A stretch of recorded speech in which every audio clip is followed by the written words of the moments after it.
Depending on the poll, more than half of Americans believe 9/11, the official story, to be a fraud.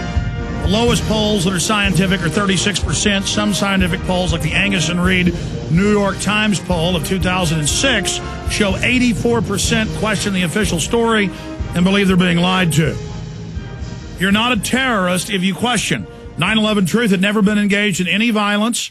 In the last 2 years, I've seen mainstream media talking points that 9/11 Truth is going to attack the government. That has now happened last Thursday. And Fox News had me on Saturday night, Geraldo Rivera, to officially come out and say, this has destroyed your movement. No, physics and reality and science hasn't done that. We expose your false flag terror, and you're not going to be able to stop the truth from coming out, no matter how much terrorism you stage. And we're going to have Webster Tarpley on today in the last 20 minutes to break down the history as a historian of confirmed patsies. We've got him, correct? I just saw you thumbs up. Correct, Jaron? Yeah, he's confirmed. Great. Okay, so that is coming up. Here's an article. 12 New England towns demand 911 investigation. Reinvestigation. A new movement to reinstate the 9/11 attacks. A new movement to reinvestigate the 9/11 attacks is gaining pace in the U.S. with major public support. 12 towns are set to decide whether to ask the federal government for a new independent probe. Because in New Hampshire, they can have the cities basically order the legislature what to do. New York is dubbed as the Empire State for its wealth and resources and is rightfully regarded as America's most famous city, a beacon of fashion, finance, and fast-paced action. New Hampshire is the Granite State for so-called self-sufficiency, less flash, and cash, more famous for hosting the first U.S. presidential primary. And it continues there talking about all the cities that are moving for a new investigation. This is why the system is so concerned and trying to demonize 9/11 Truth. It's asinine. 9/11 Truth exposing government-sponsored terrorism, and then the government tries to say we are terrorists. It's not going to work. But they're also demonizing the Tea Parties, the Fedders, the birthers, everybody else. We're being told we're terrorists, we're going to commit terror attacks by the Southern Poverty Law Center and others that are spokesmen for the government.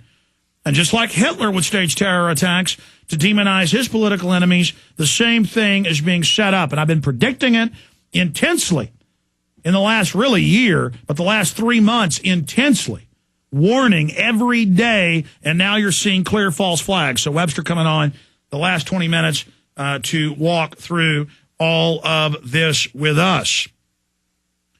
And we have a bunch of guests joining us tomorrow. And believe me, you're not going to want to miss that information. Now, yesterday I started getting calls saying Adam Gadon, the grandson of the ADL founding board member, a guy who was arrested for beating up Arabs outside their mosque in California, a guy who was so hateful of Arabs and Islam he couldn't control himself. He then went and grew a big beard, and he sits there in English saying he's a top al-Qaeda commander. And then Wired Magazine reported that videos of him and others that have been uploaded by different government front groups put the al-Qaeda lower third and logo up in the same video layer as the Intel Center and other groups that upload these. There have been fake bin Laden videos, fake al-Qaeda videos, all confirmed. They announced they'd arrested him. Everybody was like, oh, Adam Gadon must be real. And I said, folks, watch. They'll say they didn't arrest him or they arrested him as an intelligence operative and they're protecting him. I've seen other arrests of high-level al-Qaeda, and you'll hear a year later, 2 years later in some cases, oh, they were really U.S. government agents. This will be in the news, but buried in a footnote. And they quietly released them under a new name and a witness protection program. Okay? That goes on. When they executed Tim McVeigh, 2 different mainline news reporters reported he was breathing in Terre Haute, Indiana, when he left. And it came out in federal documents that the Southern Poverty Law Center was running the Elohim City white supremacist compound that McVeigh was at. And it was sworn in federal documents by Terry Nichols and others. And then later, the lawyers involved actually got the FBI declassified, but the FBI blacked out part of it. Then they got another FOIA request through federal court where they blacked out other areas. They could put the two together and have the full report. Full federal operation. You had a bunch of states, what was it, 14 at the time, moving to declare 10th Amendment sovereignty against the feds, the UN takeover of Bill Clinton, the sellout to the Chinese.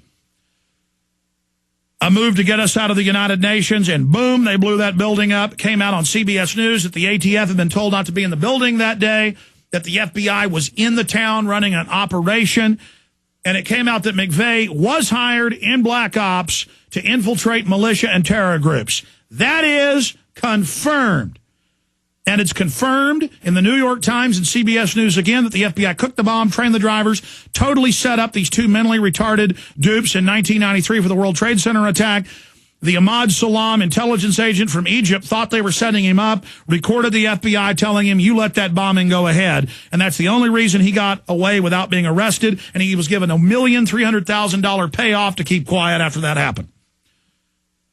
They declassified in the last year those audio tapes from that trial. Burnmas has clips of it in the upcoming film Invisible Empire, by the way. I mean, this is some damning information. We have Operation Northwoods, the U.S. government staged terror attack documents. It was declassified 3 weeks ago at the State Department.gov that Bobby Kennedy wanted to blow up U.S. embassies in Latin America to invade Honduras and other countries, and his brother said no. I mean, this is just standard operating procedure. And for the media to say these crazy nut lunatics think we should look at the government at least allowing this to happen when you have the hijackers trained at U.S. military bases. I mean, these are facts that cannot be ignored any longer. Now, I want to get into the most important story of the day. I want to play a video clip coming up when we come out of the next segment.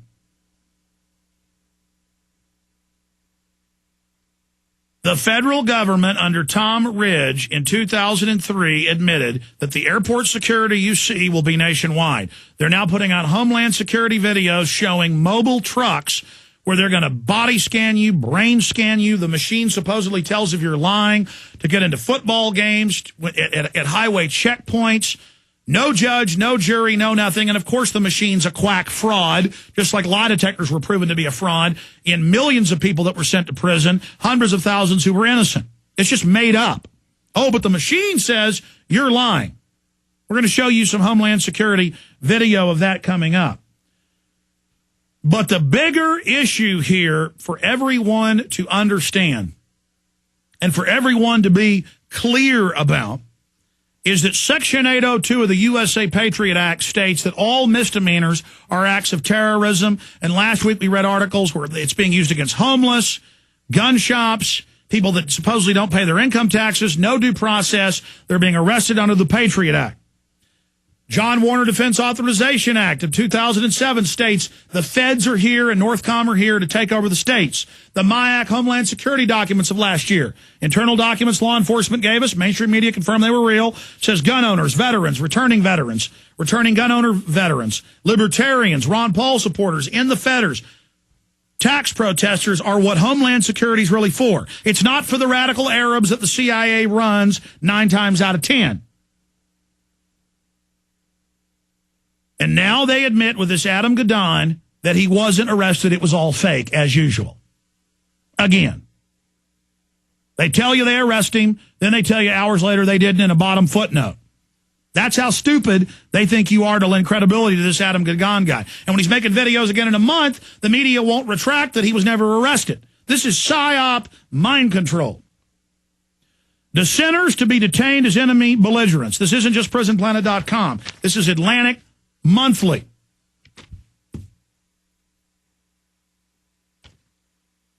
Dissenters to be detained as enemy belligerents. PrisonPlanet.com. Since the establishment media is convinced that the Tea Party members, 9/11 truthers, libertarians, Ron Paul supporters, and basically anyone with a dissenting political opinion is a likely domestic terrorist, they should be celebrating the fact that a new bill would allow the government to detain such people as enemy belligerents indefinitely and without trial based on their suspected activity. That's a quote. Suspected No trial, no nothing, suspected. No habeas corpus, no nothing. The enemy, belligerent, interrogation, detention, that means torture. The enemy, belligerent, interrogation, detention, and prosecution act of 2010, introduced by Senators John McCain and Joseph Lieberman on Thursday with little fanfare, sets out a comprehensive policy for detention, interrogation, and trial of suspected enemy belligerents who are believed to engage in hostile activities against the United States by belligerents who are believed to have engaged. And it goes on, requiring these individuals to be held in military custody, interrogated for their intelligence value, and not provided with Miranda warning, writes the Atlantic's Mark Ambinder. Read the full text of the bill here, PDF. The bill does not distinguish between U.S. citizens and non-citizens, and states that suspected belligerents who are considered a high-value detainee shall not be provided with Miranda warning.